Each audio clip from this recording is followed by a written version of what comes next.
Stay on the beach, the place to be. All the tips and ways to make the fuss. Bueno, ya que me han dado el premio ahora, pues me puedo ir a mi casa, ¿no? Porque ya está, es a lo que venía. Bueno, muchas gracias por todos los que habéis venido hasta aquí, que no os habéis quedado en la piscina. Muchas gracias. Aquí, como veis, os voy a hablar sobre lo que he bautizado muy originalmente Vibe SEO, que quizá a todos los que trabajéis más con temas de código os suene de algo, que es el Vibe Coding. ¿Sabemos lo que es el Vibe Coding por aquí? Bien, vale, para el que no lo sepa, básicamente es programar con inteligencia artificial. Y muchas veces se caracteriza por el hecho de que realmente no sabes muy bien a dónde vas, ¿vale? Más o menos sabes lo que quieres conseguir, no lo tienes muy claro. El camino, bueno, más o menos puede que lo conozcas, quizá tengas un poco más o menos de experiencia en programación, pero bueno, te vas apañando. Y creo que es un poco hacia lo que vamos dentro del SEO. ¿Por qué? Porque desde ayer y a lo largo del día de hoy hemos estado hablando sobre que no tenemos ni idea de dónde vamos. Iñaki ayer decía que no sabemos hacer SEO en IA. Y es cierto, ¿vale? Por mucho que haya gente que pueda subirse aquí o allí o más allá y decir que saben. No es así. Total, que hace unos meses me escribió Iñaki y me dijo, oye, ¿por qué no te vienes al Son the Beach? Que este año lo organizo yo. Y fue como, ¿cómo te metes en ese marrón? ¿No? Porque, madre mía. Y yo, pues bueno, como me gusta meterme en líos, pues dije, venga, va. Aquí podéis ver una dramatización de un cántabro, camino del Son the Beach, ¿vale? Con las vacas. Y claro, me puse a pensar, ¿de qué narices hablar? ¿No? Porque si hablas de SEO, pues al final todos más o menos sabemos lo mismo, ¿no? Entonces, digo, voy a ver de qué les puedo hablar que yo trabaje, haga por mi parte que sea un poquito diferente. Entonces decidí ser original y dije, voy a hablar de IA. Vale, nadie habla de inteligencia artificial, así que no puede salir mal. Decidí hablar de agentes IA, pero me llamó Iñaki y me dijo, es que ya hay alguien que se lo ha pedido. Dije, vaya, pues voy a ser todavía más original, voy a hablar de multiagente. Seguro que nadie va a hablar sobre esto. Pues no, pero no era lo bastante original, así que dije, bueno, pues igual debería buscar otra temática y decidí hablar de MCPs, que no sé si alguien de aquí sabe lo que es. Muy bien, ahí veo manos, perfecto. Pero dije, bueno, hablar de MCPs está bien, porque no hay tanta gente que hable de ello dentro del mundo SEO, pero no es el bastante marrón. Así que dije, voy a expandirlo un poco más. Voy a hablar sobre MCP para usarlo como asistente IA para hacer SEO, que es un poco parecido a lo que hablaba antes sobre el Vibe Coding, utilizar una herramienta de inteligencia artificial para programar. Y bueno, como no me he presentado, me voy a presentar. Me llamo Mou, ¿vale? Alfonso Moure, que es el nombre aburrido. El nombre no tan aburrido es Mou, por mi apellido, como podéis ver. Un arrebato de originalidad. ¿Qué cosas hago? Yo llevo muchos años haciendo SEO, tengo perfil técnico, fui programador de backend en su día y poco a poco fui evolucionando hacia esto del SEO y sobre todo pasé a web performance. Quizá era lo más cercano a la parte técnica que tenía que ver con lo que hacía antes. Pero también me he movido por analítica digital y ahora pues estoy tocando bastantes cosas de IA, también más orientado hacia hacer más fácil el trabajo en el día a día de SEO. Y bueno, aquí estoy, bajo el sol. No sé qué tal me voy a comportar como cántabro debajo de este sol abrasador. Vamos a ver lo que podemos hacer. Os comentaba al principio que desde ayer por la mañana hemos hablado sobre la incertidumbre que tenemos, sobre que no sabemos muy bien hacia dónde vamos, no sabemos muy bien lo que vamos a hacer con el SEO, con los nuevos rumbos que está tomando Google, no sabemos qué va a pasar con Google, esto es otro debate. Y creo que en este caso hay que... Perdón, me está fallando la voz un montón. La fiesta de anoche ha hecho daño. Normalmente tengo una voz mucho más grave que esta, que sepáis. Entonces, bueno, hay que saber realmente cómo aprovechar las herramientas que tenemos a nuestro alrededor para sacarles partido, ahorrar tiempo y trabajar de una forma quizá un poquito más inteligente, que es lo que quería hablar hoy. Y yo os quería preguntar, de los presentes, ¿cuántos creéis que la IA os va a quitar el trabajo? ¿Nadie levanta la mano? ¿O es porque estamos tímidos, porque es después de comer? Muy bien, así me gusta. Perfecto, porque venía a trolear a la gente que pensase eso. Y realmente lo que iba a decir es cuánta gente proactivamente estáis intentando que os quite el trabajo la inteligencia artificial. Muy bien, veo que habéis pillado a lo que me refiero. Perfecto, así me gusta. Pues justamente es hacia lo que voy, ¿de acuerdo? Pero sí que es verdad que últimamente se está hablando mucho sobre N8N, Make, programar en Python utilizando inteligencia artificial de por medio para que sea más fácil. Y todo eso va dirigido hacia la palabra mágica, automatizar. Es como un mantra. Voy a automatizar cosas.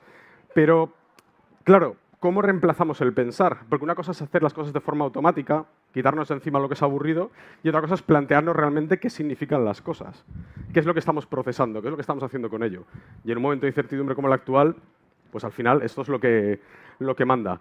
Y aquí sí que me gusta aclarar una cosa, y es que cuando comentamos cosas de inteligencia artificial siempre hablamos de contexto. Hay que añadirle contexto a ChatGPT. Muchas gracias. Hay que meterle a Claude esto y lo otro para que tenga más contexto. Es cierto, pero al final una inteligencia artificial nunca, por ahora, va a tener el contexto que tiene un humano. No está aquí, no escucha nuestras conversaciones, no todas, al menos. Eso es otro debate. Y realmente no sabe lo que significa lo que estamos haciendo con esa automatización.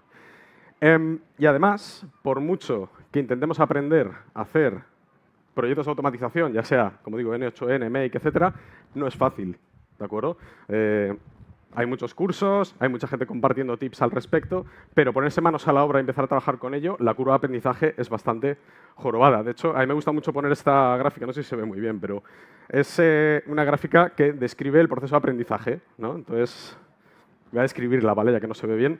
Básicamente tú empiezas a aprender cosas, estás ahí arriba y estás súper ilusionado porque crees que sabes muchísimas cosas y de pronto te das cuenta de que no sabes una mierda. Y entonces acabas en el pozo de la inmundicia. Y es ahí, en ese pozo de la inmundicia, donde tienes que empezar a crecer, ¿no? A aprender más cosas. De hecho, si no conocéis a este hombre, a Tim Urban, os lo recomiendo porque esto lo explica súper bien. Pero claro, cuando nos embarcamos en estos caminos de automatización y de resolver esas tareas aburridas, normalmente no nos planteamos para qué. Sí, queremos quitarnos trabajo de encima, pero ¿qué queremos conseguir con ese trabajo? ¿A dónde vamos con todo esto? Y muchas veces eso nos lleva a esto que pongo aquí. Ahorramos trabajo, empezamos a acumular más datos, empezamos a molar montones porque hacemos unos dashboards maravillosos, pero no valen para nada. ¿Por qué? Porque no nos hemos planteado para qué es.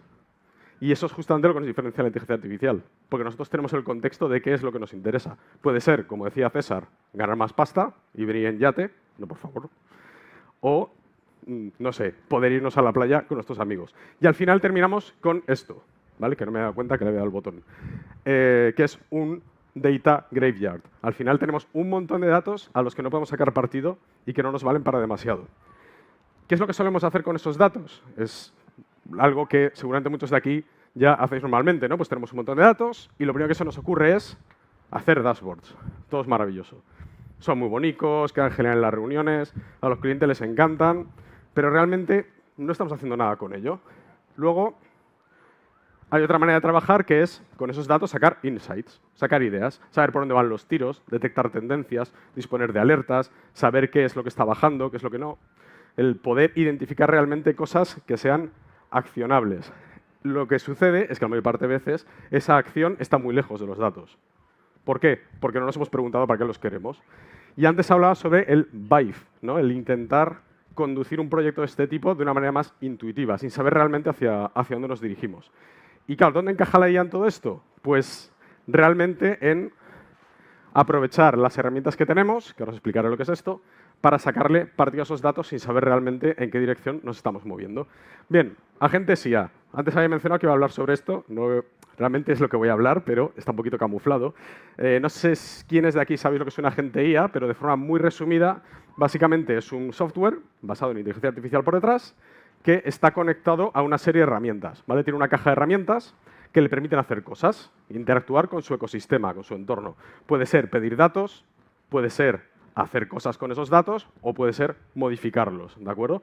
Y eso, digamos que esas palancas le permiten interactuar con lo que tiene a su alrededor y tomar decisiones en base a ellos. Esas decisiones pueden ser generar un informe con datos que proceden de Systrix, Analytics, Search Console o cualquier lugar de ese estilo y hacer algo con ello. Madre mía, el viento. En este caso, por ejemplo, pues aquí os pongo un ejemplillo rápido de un conjunto de agentes, en este caso, que lo que hacen es especializarse en construir informes, ¿no? Tenemos un primer agente, que es el que ya sabemos porque funciona de una forma bastante parecida a lo que podemos utilizar con un chat, que sería el analizador de prompt. Es un agente que se especializa en entender lo que dice una persona y en saber hacia dónde tiene que dirigir sus preguntas. ¿Qué tenemos después? Un agente especializado en saber obtener datos. Pues tiene una serie de herramientas, aquí no se ve muy bien, pero bueno, Search Console, Analytics, etc. Y con eso traspasárselo a un agente que está especializado en redactar informes. Esto sería la clásica solución de automatización. Automatizar informes semanales, mensuales, etc. Pero claro, antes hablabas sobre cómo convertir esto en acciones. Y para poder convertirlo en acciones no basta con solamente crear un informe, que es lo que le vas a enviar a un cliente o a un jefe o lo que sea. Tienes que ir un poquito más allá, ¿de acuerdo? Entonces, los propios sistemas de agentes, según estaban planteados hasta hace muy poco, pues estaban basados en lo que decía antes, un agente especializado en una serie de acciones y tiene una colección de herramientas a las que se conecta, que le permiten interactuar con su entorno directo. Pero hay otros que pueden estar preparados, en este caso, para detectar cosas que están sucediendo. Pues en este caso pongo un ejemplo de un agente especializado en aplicar modelo ARIMA. El modelo ARIMA es un modelo predictivo que calcula más o menos por dónde deberían ir los tiros en la progresión de los datos y te permite identificar problemas. ¿Qué pasa? Que cuando conectas los dos, ya lo tienes. Tienes un agente especializado en recuperar datos y manipularlos, otro en detectar y en realizar predicciones, y ya tendrías un entorno un poquito más avanzado. Lo que sucede es que, de nuevo, usar esto es complejo. ¿De acuerdo? Esto no lo puede hacer cualquiera. Es lo que hablaba al principio. Por mucho que se nos diga que es sencillo abordar este tipo de proyectos, no lo es. ¿De acuerdo? Aquí simplemente os pongo una pequeña aproximación a cuándo hay que utilizar agentes y cuándo no. ¿Por qué? Porque se habla mucho sobre ellos. Se dice que un agente hay que usarlo prácticamente hasta para ir al baño. No, no es así. ¿De acuerdo? Normalmente los agentes se utilizan cuando no sabes bien hacia dónde vas a ir, cuando no tienes un workflow predefinido que realmente conozcas los pasos que va a tener intermedios y cuál va a ser su resultado. Entonces, aquí, para que tengáis la chuleta, ¿cuándo no usar agentes? En la mayor parte de los casos. ¿Vale? Aquí me estoy tirando piedras sobre lo que estoy diciendo. Es así. ¿Vale? Hay que quitárselo de la cabeza. Los agentes normalmente se aplican cuando no sabes hacia dónde vas, cuando no tienes un pipeline definido, cuando no sabes realmente lo que quieres hacer. Por eso utilizamos inteligencia artificial. La inteligencia artificial no es un pegote que ponemos en cualquier parte para que trabaje por nosotros. Es algo que hay que utilizar de una forma estratégica. Y otra cosa que sucede es que cuando utilizas este tipo de implementaciones, a veces tenemos tendencia a intentar abarcar demasiados problemas a la vez. ¿De acuerdo? Hay gente que monta flows de N8N y le mete 1000 pasos entre medias y utiliza normalmente uno o dos agentes en medio de ese pipeline. Lo que sucede es que esos agentes básicamente se hacen la picha a un lío. ¿Vale? ¿Por qué? Porque tienen un contexto demasiado amplio y tienen demasiadas herramientas. Y aquí es donde entra lo que venía a hablar yo hoy, que son los MCP. Un MCP son iniciales de Model Context Protocol. Es un sistema que permite describir las herramientas de los agentes de una forma estandarizada, ¿de acuerdo? Para que un agente esté implementado donde esté implementado, pueda entender qué es lo que se va a hacer. Entonces, eso nos permite fusionar, perdón, me he perdido yo, fusionar la implementación de lo que estemos creando. Y diréis vosotros, ¿y para qué narices me sirve todo esto? Pues muy sencillo, porque hasta ahora estoy hablando de workflows, que parece que estoy diciendo que tenemos que automatizar cosas, cuando en realidad lo que creo personalmente que tiene valor es meter a un humano en el loop. ¿Vale? No es una ejecución automática, sino un humano el que pide realizar acciones. Sería el equivalente de un copiloto. Supongo que muchos aquí habréis utilizado Copilot dentro de Office, ¿verdad? Y Gemini, espero, dentro de Google Docs. Trabaja bastante bien. En el correo electrónico no sé muy bien en qué están pensando con la implementación de Gemini en Gmail. Y utilizarlo, bueno, me temía que iba a pasar esto, no se va a distinguir casi nada con el sol. Bueno, aquí lo que vais a ver es un pequeño MCP que he preparado, que luego al final de la presentación tenéis un QR, por si lo queréis instalar y probarlo y cacharrear con ello. Es un MCP que hace algunas acciones relacionadas con SEO, ¿vale? Y aquí, por ejemplo, la que no se ve demasiado bien, simplemente es la interfaz de Claude, ¿vale? Del chat de Claude, y le hemos pedido que haga una comprobación de la respuesta HTTP de la web del SEO on the Beach y nos diga qué es lo que está sucediendo por detrás. Entonces, aquí, como estáis viendo, pues, ostras, casi la lío pardísima ahora mismo, ¿eh? Perdón. Lo que está haciendo por detrás, aunque no se ve en la pantalla, es realmente ejecutar código que está en el repositorio que vais a tener acceso y ese agente, que en este caso el agente soy yo dentro de Claude, hace comprobaciones de lo que yo le he pedido, que en este caso es hacer una conexión HTTP con la web de SEO on the Beach, descargarlo y analizarlo y mostrarnos ese resultado. ¿Por qué creo que esto es importante? Porque realmente sois vosotros interactuando con acciones que normalmente tendríais que hacer manualmente y que llevan su tiempo, ¿vale? Y se lo estáis delegando a una máquina. Quizá hacer comprobaciones HTTP, que es muy fácil, no sea algo que digas, ostras, esto me cambia la vida. Pero imaginad que hacemos esto, que esto lo veía con Estela el otro día, queréis pedirle las Web Vitals, ¿de acuerdo? Esto ya lleva un poquito más de trabajo. Si tienes un poquito de maña y lo haces con Crux, entonces puedes acceder a esos datos directamente, pero ¿para qué vas a tener que liarte tanto la cabeza cuando se lo puedes pedir directamente a una máquina? Pues este mismo MCP lo que hace es conectarse por API y descargar esa información, ¿vale? Entonces, bueno, nos muestra aquí, os he hecho aquí un GIF animado de estos datos que así presentados no valen ni para tomar por saco, ¿vale? Pero lo bueno es que ya lo tenéis dentro del chat. Ahora es cuando le podéis hacer preguntas. ¿Cuál es el LCP de esa URL? ¿Qué es lo que está fallando? ¿Qué es lo que está afectando al LCP? Y de ahí el resto es vuestro trabajo. ¿Por qué? Porque sois humanos y estáis aquí para pensar. ¿Cómo lo podríamos mejorar? Pues yendo un pasito más allá. Si he hablado de automatización y he dicho que realmente el que esté el humano en el loop es lo que puede marcar la diferencia, hagámoslo combinado, ¿de acuerdo? Esta misma ejecución, pongámosla que se ejecute cada X horas o cada X días, analice los datos, lo pase por nuestro agente de detección de anomalías y finalmente se lo pase al humano para que tome una decisión al respecto. Esto nos permite tener datos que son accionables sin que tengamos que estar allí y solamente saltar a atenderlo cuando realmente haga falta que estemos presentes. Aquí os he puesto este ejemplo que no se ve, ¿vale? Tenía que haber puesto una letra un poquito más vistosa.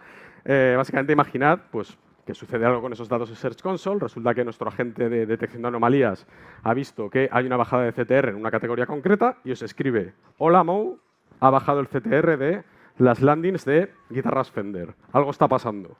Me avisa por Slack, Telegram, lo que sea, y yo le pido que haga algo al respecto. En este caso, le he dicho que ponga una tarea en Asana para el equipo. ¿De acuerdo? Entonces, nuestro MCP tiene una integración con Asana y puede poner esa tarea. ¿Lo podemos hacer automático? Sí. Pero no siempre es interesante, porque yo tengo ese contexto del proyecto, yo sé lo que está sucediendo. Y, finalmente, pues, cerrar el círculo, ¿no? Tenemos un sistema automático que hace estas comprobaciones, que detecta anomalías, que pone humanos entre medias y que, a su vez, va dejando tareas y acciones y deberes por el camino. El paso siguiente, que esa actuación que normalmente haría una persona del equipo, la puede hacer una máquina. ¿Por qué? No porque crea que hay que reemplazar a las personas por estas inteligencias, sino porque las personas tienen que dedicarse a cosas de pensar, no a estar comprobando métricas, revisando datos, exportando, metiendo en Excel, limpiando, etc. Vale. Lo dicho, yo creo que ahí es donde tenemos que incidir, ¿de acuerdo? Aquí al final, voy a saltar estas cosas. Pero hace un segundo. Aquí os he dejado este QR, ¿de acuerdo? Para que lo podáis descargar. Lo publicaré en redes, ¿vale? O sea, que tampoco os preocupéis. Voy a quitar, que veo por ahí móviles. No sé si se ejecutará con esta pantalla, la verdad. ¿Qué es lo que vais a ver cuando descarguéis este código QR? Vais a acceder a una página de GitHub, donde hay un repositorio que podéis replicar, ¿vale? Aquí aparece la URL, insisto, lo publicaré. ¿Qué es lo que vais a encontrar allí? Es un código que podéis descargar. Y yo recomiendo que lo abráis con un editor de programación, en este caso Cursor en concreto, que es el que yo utilizo, es el que os recomiendo. Podéis utilizar el que os dé la gana, por supuesto.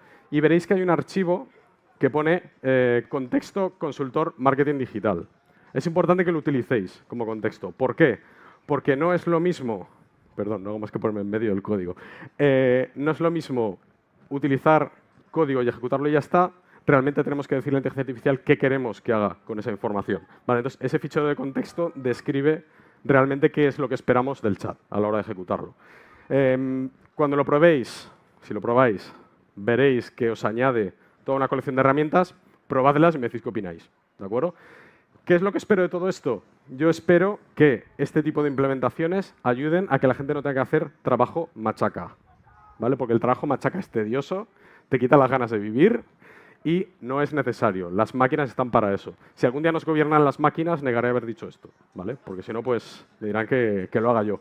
Y nada, muchas gracias por vuestra atención. Aquí tenéis otro QR que me han gustado.